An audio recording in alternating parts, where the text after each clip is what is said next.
Assalamualaikum warahmatullahi wabarakatuh. Apa kabar semua? Salam hijau, salam sehat, salam peduli lingkungan. Ibu guru berharap kalian semua dalam keadaan sehat, tidak bosan, dan mudah-mudahan bersemangat di pagi hari ini. Hari ini materi PLH kita adalah tentang sumber daya air. Sebelumnya Bu Guru tanya, hari ini semua sudah mandi kan? Atau sudah minum kan? Nah, itu adalah contoh penggunaan sumber daya air yang kita perlukan setiap hari. Air adalah sumber daya alam yang penting bagi bumi. Air menutupi 71% permukaan bumi dan bisa kita temui dalam bentuk air laut, lapisan es di kutub, pada awan, hujan, sungai, muka air tawar, di danau, di uap air, bahkan di lautan es. Dan ini semua terjadi dan bergerak dalam suatu siklus air. Mungkin kalian sudah tahu apa itu siklus air. Ibu ingatkan kembali, siklus air adalah siklus hidrologi. Siklus air yang tidak pernah berhenti dari atmosfer bumi dan kembali ke atmosfer melalui kondensasi, presipitasi, evaporasi, dan transpirasi. Diingatkan kembali ya, apa itu kondensasi dan istilah-istilah yang terjadi pada siklus air. Dan tugas kita sebagai manusia adalah menjaga keberlangsungan siklus air ini. Nah, di sini sebutkan ya, bisa kalian lihat apa saja yang terjadi pada proses siklus air. Silakan dibaca. Dengan melihat ini, maka kalian bisa tahu bahwa air bersih, air dan siklus airnya adalah hal penting bagi kehidupan manusia. Tentu saja, sebagaimana sumber daya alam yang lain, air memiliki permasalahan. Seperti kita ketahui, di banyak tempat masih banyak yang terjadi kekurangan air. Kalian mungkin pernah baca berita, bahkan di daerah Karawang pun sering terjadi kekeringan. Sawah menjadi mengering dan kita kesulitan untuk melakukan kegiatan MCK. Pengelolaan air yang tidak tepat dapat menjadikan masalah kekurangan air, monopoli air, privatisasi, bahkan dapat menyebabkan konflik. Sebagai pengingat, Hari Air di dunia diperingati setiap tanggal 22 Maret. Oleh karena itu, Indonesia sebagai negara yang mulai bergerak pada peduli lingkungan sudah mempunyai undang-undang tentang pengelolaan sumber daya air. Undang-undang ini baru diresmikan atau diluncurkan tahun 2019 kemarin. Undang-Undang Nomor 17 Tahun 2019 tentang pengelolaan sumber daya air. Undang ini terdiri dari beberapa pasal, tapi Ibu hanya akan dari sejumlah pasal, tapi Ibu hanya akan membahas beberapa pasal yang berhubungan dengan materi kita, yaitu tentang pasal 1. Di sini kalian akan diterangkan mengenai definisi sumber daya air permukaan, air tanah, apa itu air minum menurut undang-undang, sumber air, daya air, pengelolaan sumber daya air. Nanti dibaca ya. Kalau Ibu sebutkan satu-satu, lumayan pegal juga. Jadi kalian Ibu sarankan untuk baca. Nah, tapi yang penting adalah sini, perhatikan baik-baik. Air minum adalah di ayat 5 nih, di pasal 1 adalah air yang melalui pengolahan atau tanpa pengolahan yang memenuhi syarat kesehatan dan dapat langsung diminum. Ini artinya air minum itu harus melalui syarat tertentu dan ini dijamin oleh Undang-Undang Nomor 17 Tahun 2019. Jadi ketika kita mendapatkan air tidak memenuhi syarat kesehatan, apalagi kalau kita membeli, maka kita berhak untuk komplain dan ini dijamin oleh undang-undang.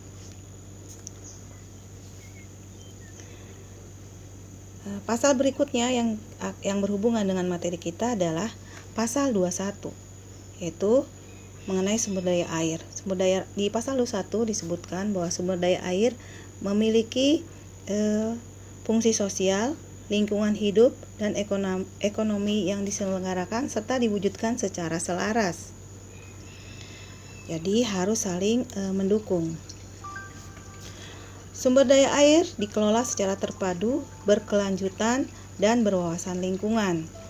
Artinya berkelanjutan itu jika hari ini kita bisa mandi dengan air bersih, kita minum dengan air sehat, kita bisa masih melihat ikan di sungai, bisa melihat sungai dengan jernih, maka kita wajib untuk menyediakan hal seperti itu bagi anak cucu kita.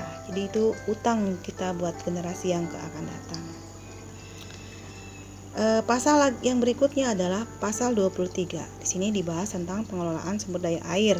Harus dilakukan secara menyeluruh dan terpadu, berwawasan lingkungan dengan tujuan untuk mewujudkan kemanfaatan air yang berkelanjutan untuk sebesar-besarnya kemakmuran rakyat. Jadi kemanfaatan air yang berkelanjutan itu harus digunakan sebesar-besarnya untuk kemakmuran rakyat.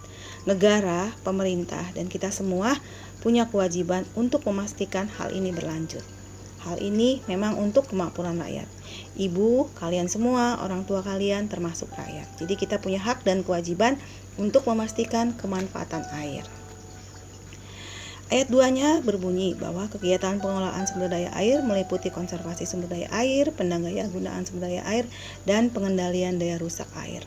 Daya rusak di sini maksudnya sifat air atau potensi air yang bersifat merusak seperti banjir, air bah, rob. Nah, itu termasuk yang harus dikendalikan. Di sini sudah diatur dalam undang-undang.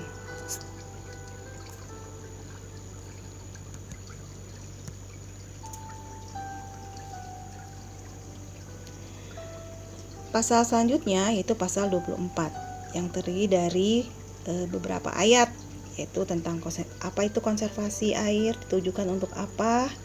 Di sini disebutkan ya, untuk menjaga kelangsungan keberadaan daya dukung, daya tampung, dan fungsi sumber daya air. Daya dukung artinya sumber daya air itu bisa mendukung kehidupan kita. Konservasi sumber daya air ini dilakukan oleh pemerintah pusat, pemerintah daerah, sesuai dengan kewenangannya masing-masing sesuai dengan peraturan undang-undang.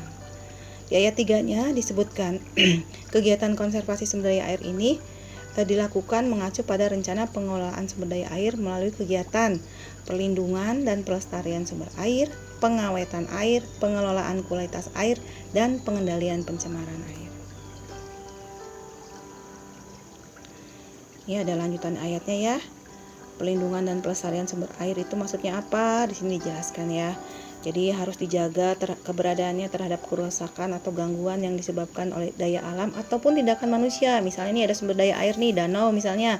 Nah, itu harus dijaga keberadaannya supaya tidak rusak. Tidak boleh buang sampah di situ. Pohon-pohon yang sekitarnya itu sebenarnya tidak boleh ditebang karena itu dapat mendukung daya dukung ketersediaan air di danau. Kalau pengawetan air artinya bukan air itu diawetkan, tapi kita harus memelihara keberadaan dan ketersediaan air atau kuantitas air sesuai dengan fungsi dan manfaatnya. Misalnya nih, seharusnya nih Sungai Citarum itu harus dilestarikan.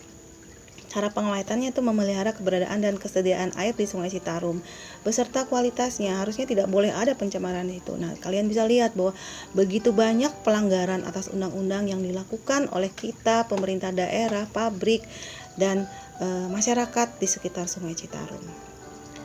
Pengelolaan kualitas air sebagaimana dimaksud pada ayat 3 itu dilakukan dengan cara memperbaiki kualitas air pada sumber air dan prasarana sumber daya air. Pengendalian pencemaran air diantaranya kegiatannya adalah mencegah masuknya pencemaran air pada sumber air dan prasarana sumber daya air. Kegiatan konservasi sumber daya air sebagaimana dimaksudkan pada ayat 3 menjadi salah satu acuan dalam perencanaan tata ruang.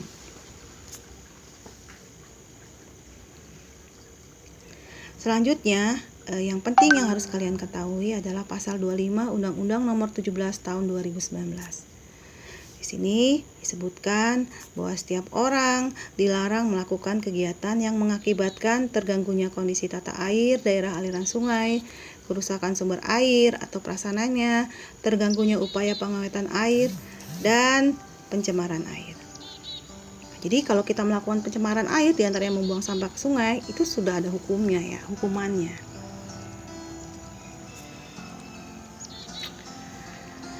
Kegiatan konservasi air ini dilakukan di mata air, sungai, danau, waduk, rawa, daerah imbuhan air, cekungan air, daerah tangkapan air, kawasan suaka alam, kawasan pelestarian alam, dan kawasan hutan dan kawasan pantai. Dan tentu saja ini dilakukan pada daerah Indonesia ya. Kan undang-undangnya berlaku di Indonesia. Nah, itu. itu materi kita kali ini sampai berakhir pada konservasi sumber daya air. Tugas kalian adalah membaca dengan seksama, karena minggu depan kita akan melakukan tes. Tesnya tentu saja akan berbeda. Nah, Ibu harap dibaca baik-baik, bacalah dengan seksama, dengan ikhlas dan bahagia. Terima kasih atas perhatiannya. Tetap semangat, salam hijau, salam peduli lingkungan. Jangan lupa tetap disiplin untuk melakukan protokol kesehatan. Assalamualaikum. Bye.